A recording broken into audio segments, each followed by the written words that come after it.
말은 많지만은 모르는 사람은 그렇게 그런 어떤 잡담부터 시작해서 대화가 깊이 들어가는 거예요. 그래서 여러분 집에서 잡담이랑 좀 이상합니다만은 아이들하고 대화하는 이런 조금한 것도 조그마한 것도 감동하고 어머 그래 이렇게 하면서 하는 걸 배워야 돼요. 그래서 직장 생활을 많이 한 사람은 그걸 더 잘해요. 혼자서 어떤 개인 혼자 독창적인 어떤 사업보다는, 왜냐 직장에 지금 저 미쓰리 꼬라지를 보니까 막 썽전이라 했는데 저걸 어떻게 가서 이 일을 부탁할까 눈치를 보면서 말을 건네야 되잖아요. 건네고 싶지 않아. 근데 직장 안에서는 해야 되잖아요. 그러니까 그게 생겨요. 그런 어떤 능력이. 그래서 어찌됐든 말에 대한 것들은 계속 연습이 조금 필요한 거예요. 예쁜 말 하는 사람, 제일 인기 있는 여자가, 제일 남성에게 인기 1위가 뭔지 아세요? 대답해봐요. 예쁜 것이 1위고 그냥 대답 하나만 해. 예쁜. 그 다음에 제일 좋아하는 게 예쁘게 말한 사람이래요. 저도 예쁘게 말한 사람, 나이가 드셨는데요 예쁘게 말한 사람을 보니까요 너무 멋있더라고요. 지금 나는 어머 어떻게 하면 아름답고 예쁘게 말하는 것을 나도 늙어서 저렇게 할까? 이런 게 저도 초점이 있어요. 그 다음에 믿음으로 말하라. 배우자나 자녀들, 믿지 않는 사람들 있잖아요. 우리 가족에 믿음의 눈을 가지고 대화하라. 믿음은 현실에 매이지 않고 하나님의 약속된 언약에 매이는 것입니다. 할렐루야. 하나님이 언약이 우리 가정 가운데 흘러 넘칠 것입니다. 이러면서 그 근거에서 말을 해야 돼요. 동기부여와 격려의 말, 믿음의 뿌리를 두고 언젠가는 믿지 않는 나의 남편이 주님 앞에 돌아올 것이다. 믿지 않는 남편하고도 믿기만 하면 내가 행복할 건데, 그러면 행복하겠지만 그러나 믿지 않는 남편하고도요 재밌고 감사하게 여기면서 사세요. 그리스도의 향기를 드러내면서 언젠가 내 남편이 나의 그리스도의 향기를 보면서 주께 돌아올 것이다 이렇게 생각하면서 행복하게 사세요. 지금 믿지 않는 남편하고도 그 믿음을 가지면서 빨리 주님 앞에 돌아오게 하는 걸 위해서도 기도하면서 그건 포기하는 것은 아니고요. 그 다음에 지혜롭게 말하라.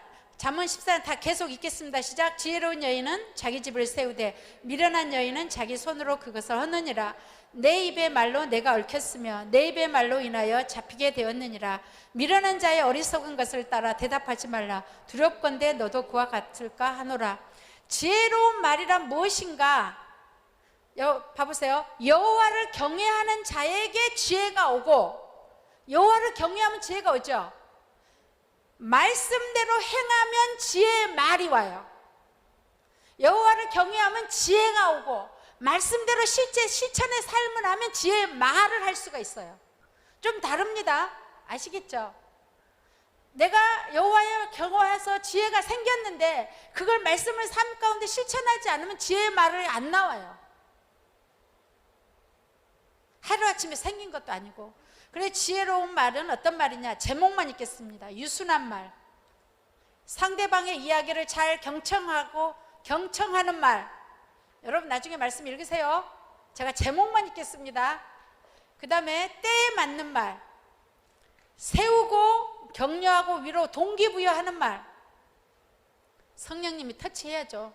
내가 아무리 말해도 성령님께서 터치하지 않으면 소용이 없더라고요. 내 지혜 갖고는 안 되고.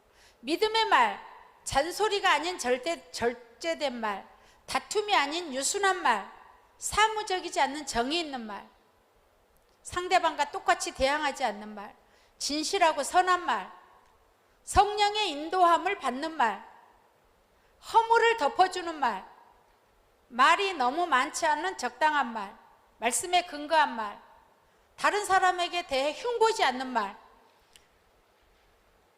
여러분 거기에 말씀 나온 거 있어요? 그거 나중에 꼭 읽으세요.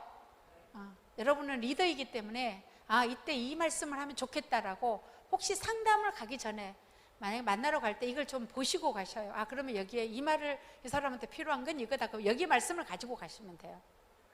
네, 말의 능력, 언어도 아주 중요하지만 메시지 전달 요소들을 비중별로 소개한 교수가 있어요. 미국의 심리학자 메라비 영 교수가 이렇게 말했어요. 목소리가 38%, 표정이 34%, 태도가 20%, 내용이 8%. 그만큼 내용을 전달하는 환경이 중요하다. 목소리가 38, 표정이 34, 태도 20, 내용 8. 그만큼 환경, 말하는 이게 내용만, 전달하는 내용만 중요한 게 아니라 그 사람 표정, 뭐 이런 모든 것이 너무 다 중요하더라는 거. 그러면 대화에 이런 잘 배워서 뭐 하려고? 뭐 이것이 이렇게 잘해서 뭐 하려고요? 그것은 가정이 회복돼서 하나님이 목적을 품은 가족으로 회복돼서 하나님의 사명을 감당시키게 하려고요. 생명 살리는 데 쓰려고요. 그러려고 지금 우리에게 이렇게 가르쳐주고 계셔요. 그런 우리가 되기를 원합니다. 결론입니다. 가족 간에, 특히 부부 간의 대화의 가장 중요한 원칙은 상대방을 존중하고 아끼는 마음으로 시작해야 한다는 것이다. 그리고 믿음과 사랑으로 이야기를 마쳐야 한다. 특별히 힘들수록 이야기를 더 많이 나누어야 한다. 여러분, 축구 경기에 질 때 주장이 막 운동장에서 막 소리 지르잖아요. 배구 경기도 그러고. 그래서 힘을 내라고 다 그러잖아요. 그럴 때일수록, 힘들 때일수록 조금 더 마음을 더 다잡아서 어려운 사람을 다가가고 위로해주고 격려의 말을 해주고, 그래야 가족으로서 서로 위로하고 그래야 되지 않겠어요? 침묵은 사단이 둘 사이에 들어오는 기회를 주는 것이다. 둘의 생각이 각각 더 멀리 서로 다른 방향으로 가기 전에 자그마한 실수나 오해가 당신의 상상 속에 온갖 드라마를 만들어내기 전에 대화해야 한다. 아까 말하는 것처럼 의심스러우면 말하세요. 자존심이라고 하지 마세요. 자존심이라고 생각해서 여보 이거 이러는데 이건 아니지 않나? 이거 왜 이래죠? 서로가 물어보는 거예요.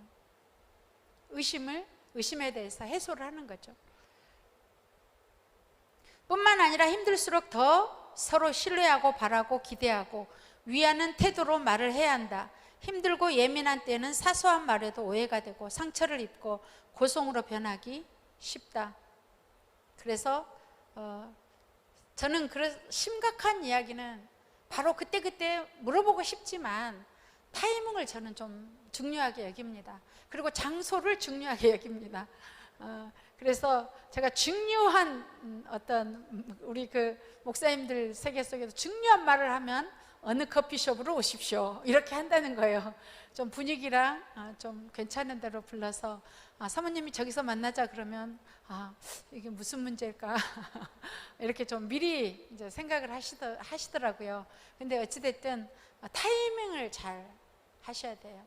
너무 지나가 버려도 안 되고 너무 그리고 저도 이야기하고 싶지만 내일 설교하셔야 된다 그러면 조금 이따가 모아서 말하고, 설교 안 하면 이제 이때가 안 할 때지 그러면 이제 좀 하고 싶은 말을 하고, 그렇게 해야지. 하고 싶다고 여러분 지금까지 살면서 하고 싶은 대로 누가 사는 부부가 어디가 있어요?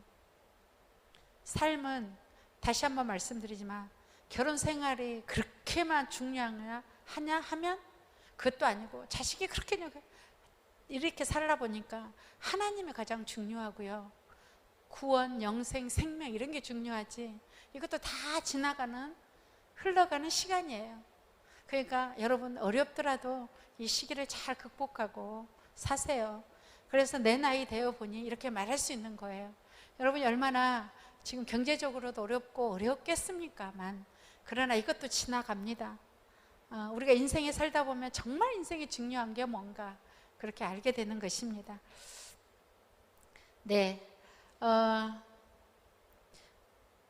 아담과 하와는 벌거벗었음에도 서로 흉을 보거나 부끄러워하지 않아 당신의 남편이나 아내가 가지고 있는 약점이 계속 죄를 양산하는 문제가 아니라면 당신이 그 약점을 보완하고 모든 공격으로부터 당신이 지키고 보호하라. 가정을 깰 정도로 힘드는 어떤 약점이면 이야기해야죠. 가정이 깨지기 전에. 그러나 그렇지 않고 치약을 중간에서 짠 거하고 마지막 끝에서 짠 것 때문에 이혼하면 안 되죠. 중간에서 팍 짜고, 우린 둘 다 팍 짜서 쓰니까 상관없는데, 끝에서 쫙 짜는 사람, 가운데 푹 눌러 짜는 사람, 어차피 다 똑같아 나와요, 한 곳에서. 그러니까 한 곳에서 나오니까 제발 그런 거 갖고 싸우지 마세요. 양말을 5일을 입든 7일을 입든 냅두세요. 양말을 벗어야 된다고 그것 갖고 부부싸움을 하는 부부가 있었어요. 지금 듣고 있어. 제가 그래서 그랬어요. 아, 제발 놔둬라. 양말을 5일을 신든 열흘을 신든. 근데 본인은 그걸 참을 수가 없는 건 너무 더럽게 느껴지니까. 그런 거 갖고 헤어질 수는 없잖아요. 그죠?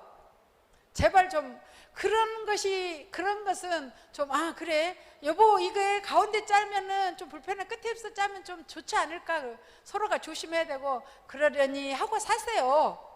그러려니 하고 살다 보면은 별것도 아닌 걸 가지고 그렇게 되더라고요. 근데 지나놓고 보니 여기까지 왔네요. 하나님의 전적인 은혜죠. 지금 뭘 상상하시고 웃으시는 거예요. 상상 그 이상 하지 마세요. 네. 그리고 너무 감정적 사랑에 집착하지 말고, 사랑의 감정은 변할 수 있다고 말씀드렸죠.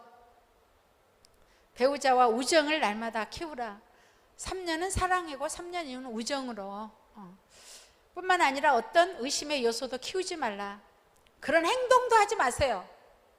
의심이 갈 수 있는 의심의 요소 자체를 키우지 말지만 행동도 하지 마세요. 그런 행동을 왜 하냐고. 왜 루즈를 여기다 묻혀오냐고. 미리 살펴야지. 그러면 씻고 오든지. 그러니까 그런 거에 대한 상대방의 배려를 못하는 거고 무시하는 거죠. 나 너무 지금 극단적인 걸 예를 드렸는데 죄송합니다. 좀 극단적인 예가 좀 여러분의 머릿속에 박힐까 봐 그랬습니다. 모든 문제를 혹 의심이 있다면 하루가 가기 전에 해결하라. 질문하고 의심을 풀고 잠을 자라. 근데 의심 풀고 잠을 자야 돼. 너무 피곤한 남편이나 아내를 깨워가지고 기어코 풀고 자야 돼. 그러지 말고 좀 잔 다음에 쉰 다음에 그 다음에 하는 것도 좋겠습니다. 모든 문제를 상대방이 탓하는 태도를 버리라. 성령의 지혜와 고르게 하는 언어로 말하라. 말을 잘하기 위해서 상대방의 말을 잘 들어라.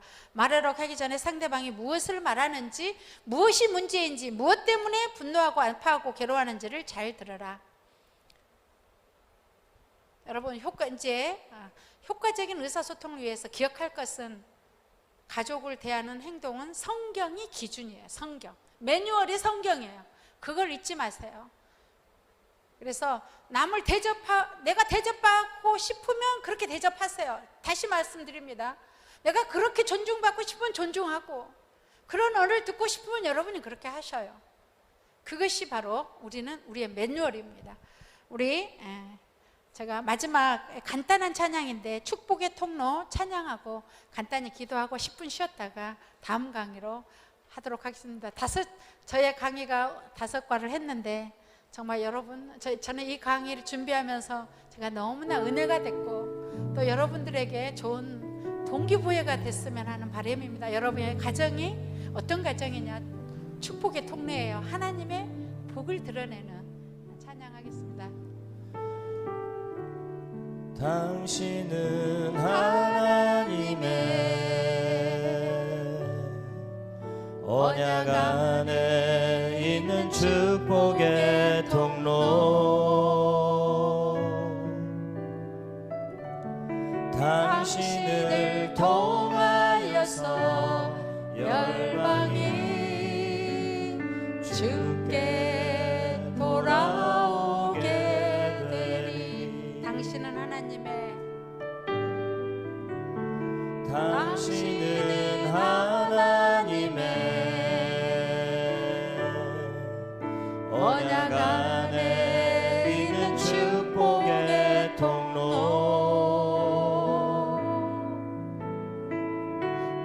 당신을 통하여서 주옵소서.